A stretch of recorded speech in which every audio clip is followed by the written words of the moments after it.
Hello my YouTube addicts, I'm back with a video where I compare the three digital cameras that are available for the DJI system. It's the original DJI camera that came with the Air unit. Then we have the Caddx Nebula Nano.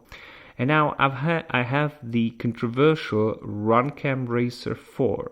So if you want to see how these three cameras compare, stick around.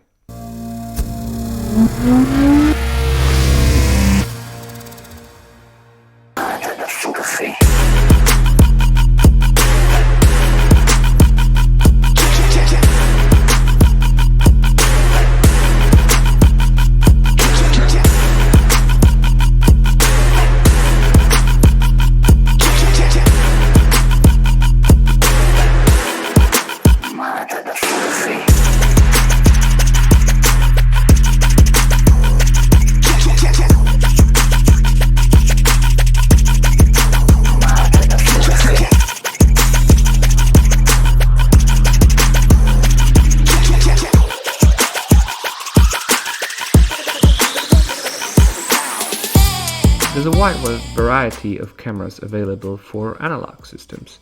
When I'm racing, I'm sticking with the Runcam Racer or the Foxeer Predator line because they provide a very low latency, high dynamic range picture with a very short shutter speed by default. So they're ideal for racing.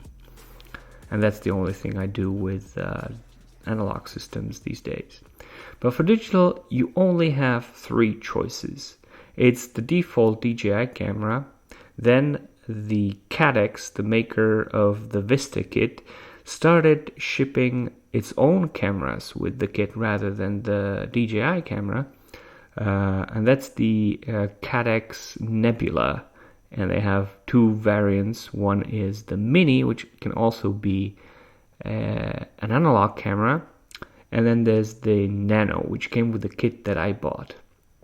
And then there's this controversial Runcam Racer 4 that also has, apart from its default analog output, has the connector and can be plugged to the digital system just like the Nebula camera.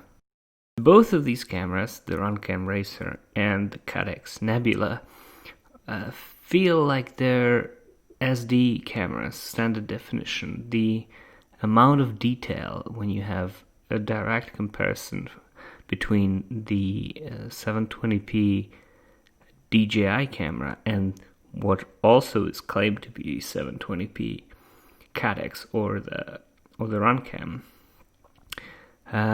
it's just night and day.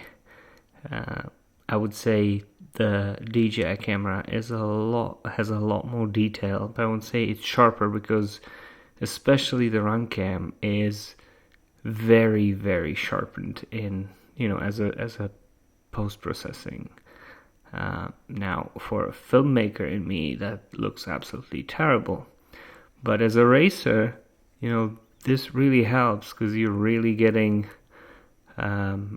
all the important bits over sharpened, and there's like this halo around objects. And if you're getting a camera for the captured footage, these two cameras are definitely not your thing.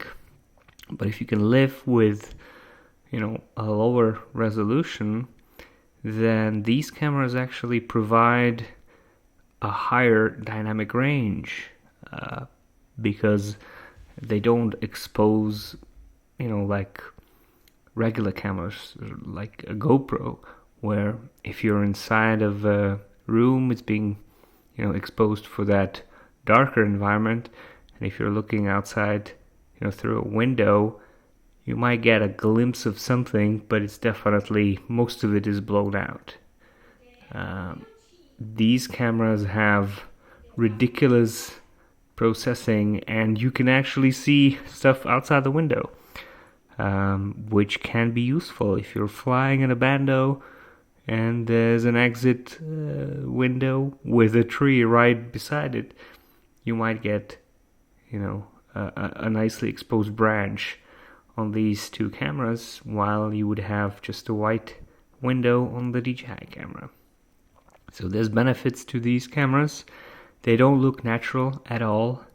You gotta get used to that look. But if you're looking for a camera to help you fly, these are a valid option.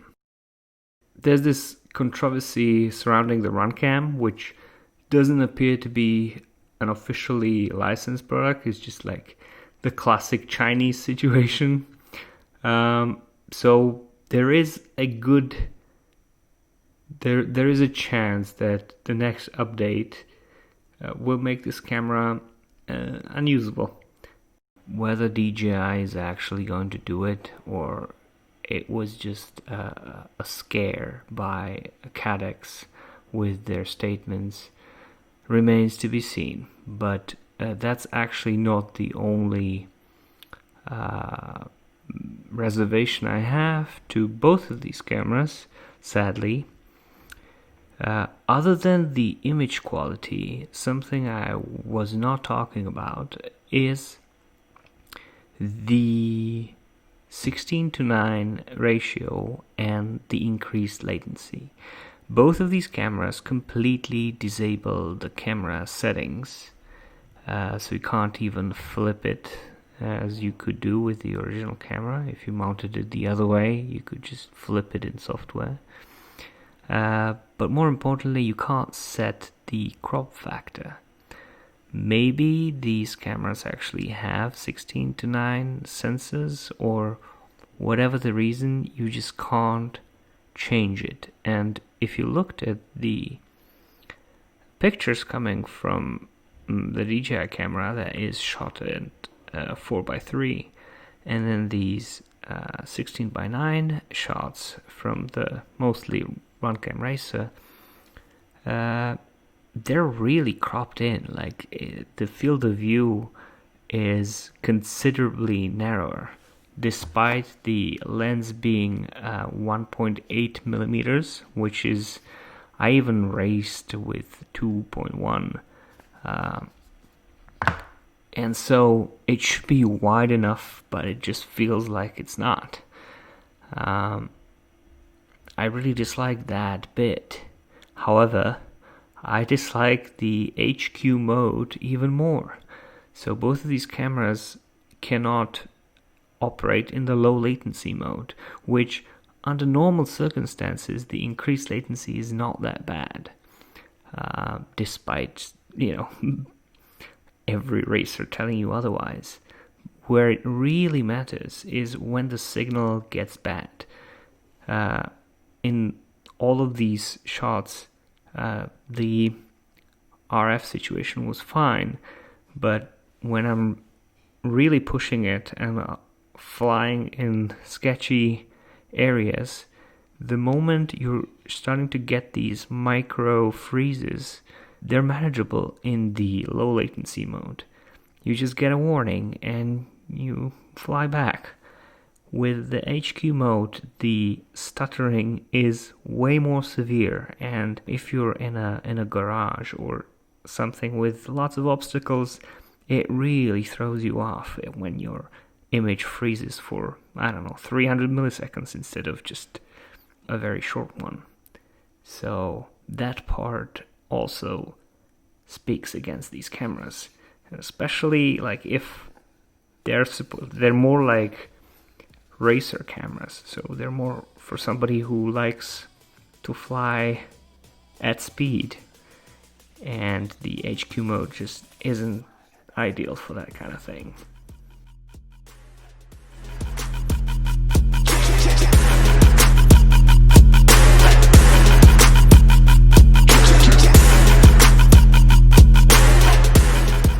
The last area where I wanted to compare the cameras, namely the DJI and the Runcam, because my capacity to change the cameras has been depleted, was nighttime, low light. And I was hoping that the Runcam is gonna deliver way better low light performance than the default DJI camera, which I've complained about wasn't really very good. The graininess kind of got rid of all the detail.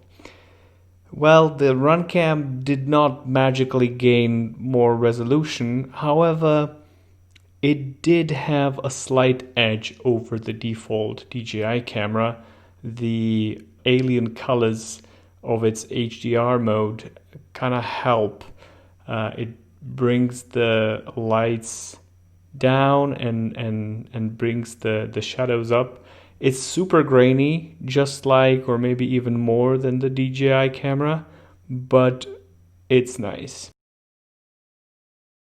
So in summary, these two cheaper cameras are cheaper for a reason. The resolution just isn't there. They both claim 720p, but when you look at it, it's clearly not as sharp as the original. So there's some upscaling happening or whatnot, but they're just not up there.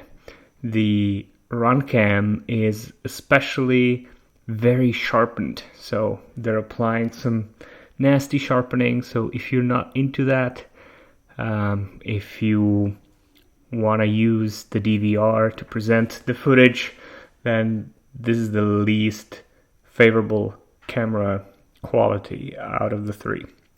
But in terms of being a flight camera, the dynamic range at both the Runcam and the Caddx is good. It helps you.